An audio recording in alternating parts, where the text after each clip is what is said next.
ಮೂಡ ನಿವೇಶನ ಹಂಚಿಕೆಯ ಹಗರಣ ಸಿಎಂ ಸಿದ್ದರಾಮಯ್ಯ ಸುತ್ತಾನು ಕಿರಿಕೆ ಹೊಡಿತಾ ಇದೆ. ಒಂದ್ ಹೆಜ್ಜೆ ಮುಂದೆ ಹೋಗಿ ಅವರ ಆಪ್ತ ಸಚಿವರಿಗೂ ಕೂಡ ಆಪತ್ತು ಬಂದು ಒದಗಿದೆ. ಈ ಬಗ್ಗೆ ಒಂದು ರಿಪೋರ್ಟ್ ಇಲ್ಲಿದೆ.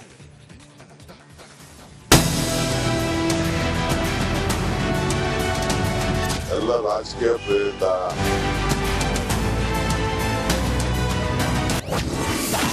ಮುಖ್ಯಮಂತ್ರಿ ಪತ್ನಿಗೂ ಇಡಿ ನೋಟಿಸ್. ಮೂಡ ಇಕ್ಕಟ್ಟಿನಲ್ಲಿ ಸಚಿವ ಭೈರತಿ ಸುರೇಶ್. ಮೈಸೂರು ನಗರಾಭಿವೃದ್ಧಿ ಪ್ರಾಧಿಕಾರದ ನಿವೇಶನ ಹಂಚಿಕೆ ಕೇಸ್ಗೆ ಬಿಗ್ ಟ್ವಿಸ್ಟ್ ಸಿಕ್ಕಿದೆ. ಆರಂಭದಿಂದಲೂ ಸಖತ್ ಸುದ್ದಿ ಮಾಡಿದ್ದ ಮೂಡ ಹಗರಣ ಸರ್ಕಾರದ ಸುತ್ತಲೇ ಗಿರ್ಕಿ ಹೊಡೆಯುತ್ತಿದೆ. ಪಿಎಂಎಲ್ಎ ಕಾಯ್ದೆ ಉಲ್ಲೇಖಿಸಿ ನೋಟಿಸ್ ಜಾರಿಗೊಳಿಸಲಾಗಿದೆ. ರಿಪಬ್ಲಿಕ್ ಕನ್ನಡಕ್ಕೆ ಇಡಿ ನೋಟಿಸ್ ಪ್ರತಿ ಲಭ್ಯವಾಗಿದೆ. ಮೂಡ ಕೇಸ್ನ ಬಗ್ಗೆ ತನಿಖೆ ನಡೆಸುತ್ತಿರುವ ಜಾರಿ ನಿರ್ದೇಶನಾಲಯದ ಅಧಿಕಾರಿಗಳು ಸಿಎಂ ಪತ್ನಿ ಪಾರ್ವತಿ ಸಿದ್ದರಾಮಯ್ಯನವರಿಗೆ ನೋಟಿಸ್ ಕೊಟ್ಟಿದ್ದಾರೆ. ಇವರ ಜೊತೆ ಸಚಿವ ಭೈರತಿ ಸುರೇಶ್ಗೂ ಒಂದು ನೋಟಿಸ್ ಪಾಸ್ ಮಾಡಿದ್ದು ಇವತ್ತೇ ವಿಚಾರಣೆಗೆ ಹಾಜರಾಗುವಂತೆ ಸೂಚನೆ ಕೊಟ್ಟಿದ್ದಾರೆ. ಇದನ್ನು ಸ್ವತಃ ಸಿಎಂ ಸಿದ್ದರಾಮಯ್ಯ ಸಚಿವ ಭೈರತಿ ಸುರೇಶ್ ಒಪ್ಪಿಕೊಂಡಿದ್ದಾರೆ.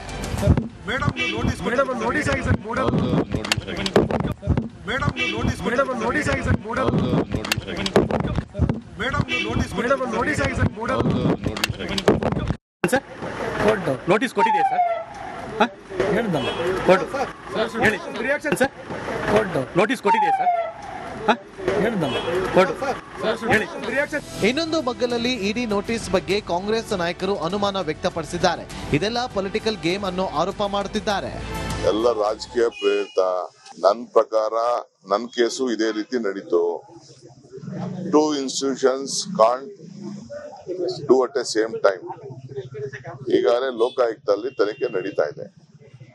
ಲೋಕಾಯುಕ್ತ ತನಿಖೆ ನಡೀತಾ ಇರ್ಬೇಕಾದ್ರೆ ಬೇರೆ ಸಂಸ್ಥೆಯವರು ಮಾಡಕ್ ಬರುವುದಿಲ್ಲ ಅನ್ನೋದು ಅನೇಕ ಜಡ್ಜ್ಮೆಂಟ್ಸ್ ಕೂಡ ಇದೆ. ಒಟ್ನಲ್ಲಿ ಮೂಡ ಕೇಸ್ಗೆ ಹೊಸದೊಂದು ಟ್ವಿಸ್ಟ್ ಸಿಕ್ಕಿದೆ.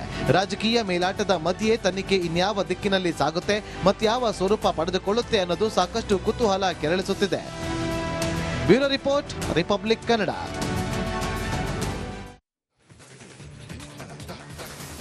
ಹಾಗಾದ್ರೆ ಮೂಡ ಕೇಸ್ನಲ್ಲಿ ಸಿಎಂಗೆ ಮೂಡ್ ಆಫ್ ಮಾಡುವಂಥದ್ದು ಏನೆಲ್ಲ ನಡೀತಾ ಇದೆ?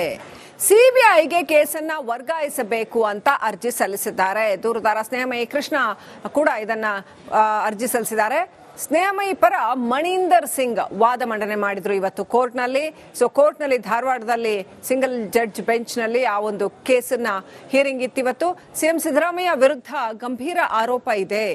ಸ್ಥಳೀಯ ಅಧಿಕಾರಿಗಳು ಕೇಸ್ನಲ್ಲಿ ಶಾಮೀಲಾಗಿದ್ದಾರೆ. ಹೀಗಾಗಿ ಈ ಕೇಸನ್ನ ಸಿಬಿಐ ತನಿಖೆಗೆ ಕೊಡಬೇಕು ಅಂತ ಮಣೀಂದರ್ ಸಿಂಗ್ ವಾದ ಮಂಡನೆ ಮಾಡಿದ್ರು. ಯಾತಕ್ಕೋಸ್ಕರ ಸಿಬಿಐ ಕೊಡಬೇಕು ಈ ಕೇಸನ್ನ ಅಂತ.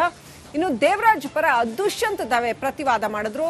ದುಷ್ಯಂತ್ ದವೆ ಸ್ನೇಹಮಯಿ ಕೃಷ್ಣ ವಿರುದ್ಧನೇ ಒಂದಷ್ಟು ಅಂಶಗಳನ್ನ ಉಲ್ಲೇಖ ಮಾಡಿದ್ರು.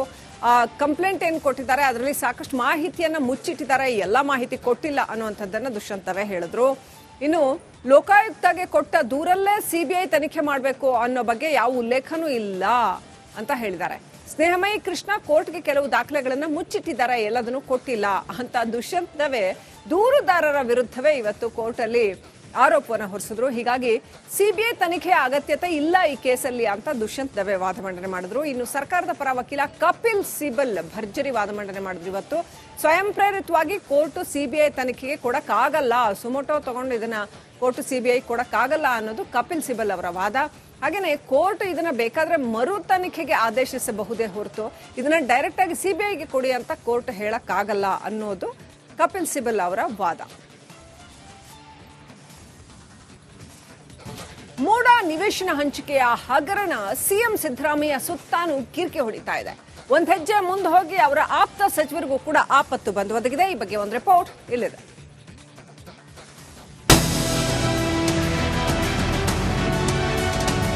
ಎಲ್ಲ ರಾಜಕೀಯ ಪ್ರೇರಿತ.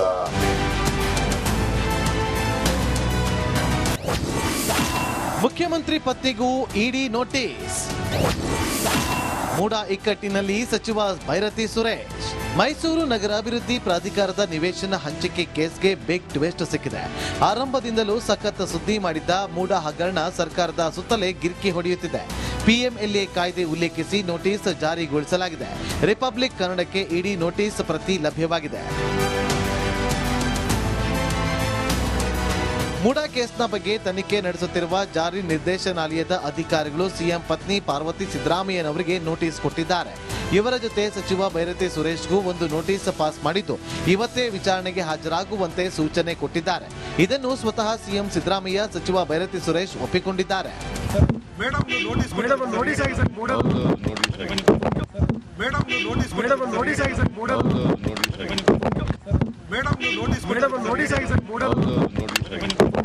ಸರ್ ನೋಟಿಸ್ ಕೊಟ್ಟಿದೆಯಾ ಸರ್? ಹೇಳಿ ರಿಯಾಕ್ಷನ್ ಸರ್. ನೋಟಿಸ್ ಕೊಟ್ಟಿದೆಯಾ ಸರ್?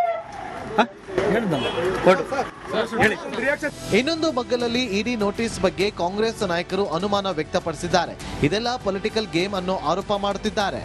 ಎಲ್ಲ ರಾಜಕೀಯ ಪ್ರೇರಿತ. ನನ್ನ ಪ್ರಕಾರ ನನ್ನ ಕೇಸು ಇದೇ ರೀತಿ ನಡೀತು. Two institutions can't do at A same time. ಈಗಾಗಲೇ ಲೋಕಾಯುಕ್ತಲ್ಲಿ ತನಿಖೆ ನಡೀತಾ ಇದೆ. ಲೋಕಾಯುಕ್ತ ತನಿಖೆ ನಡೀತಾ ಇರ್ಬೇಕಾದ್ರೆ ಬೇರೆ ಸಂಸ್ಥೆಯವರು ಮಾಡಕ್ ಬರುವುದಿಲ್ಲ ಅನ್ನೋದು ಅನೇಕ ಜಡ್ಜ್ಮೆಂಟ್ಸ್ ಕೂಡ ಇದೆ. ಒಟ್ನಲ್ಲಿ ಮೂಡಾ ಕೇಸ್ಗೆ ಹೊಸದೊಂದು ಟ್ವಿಸ್ಟ್ ಸಿಕ್ಕಿದೆ.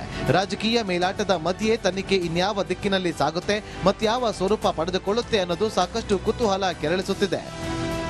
Bureau report, Republic Kannada.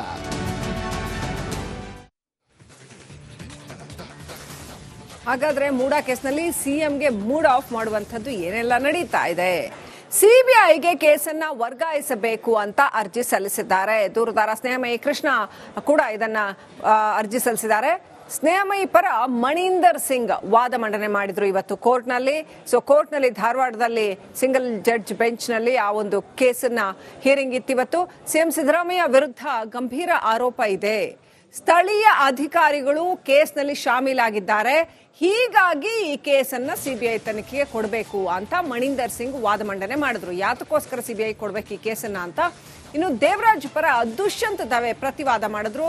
Dushyant Dave ಸ್ನೇಹಮಯಿ ಕೃಷ್ಣ ವಿರುದ್ಧನೇ ಒಂದಷ್ಟು ಅಂಶಗಳನ್ನ ಉಲ್ಲೇಖ ಮಾಡಿದ್ರು.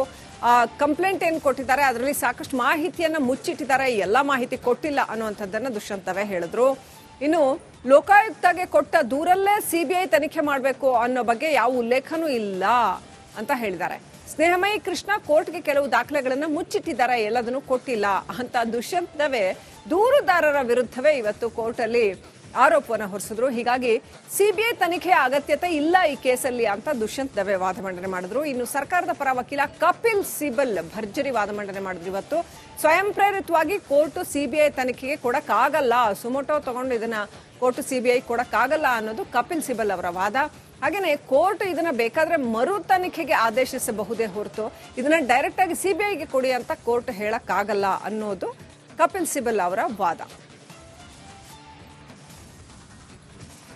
ಇನ್ನು ಈ ಮೂಡಾ ಹಗರಣದಲ್ಲಿ ಎನ್ಫೋರ್ಸ್ಮೆಂಟ್ ಡೈರೆಕ್ಟರೇಟ್ ಒಂದು ದಿಟ್ಟ ಹೆಜ್ಜೆಯನ್ನ ಇಟ್ಟಿದೆ. ಸಬ್ ರಿಜಿಸ್ಟರ್ ಕಚೇರಿಗೆ ಆ 142 ಪ್ರಾಪರ್ಟಿಗಳ ಲಿಸ್ಟ್ ಅನ್ನ ಕಳಿಸಿದೆ. ಈ ಆಸ್ತಿ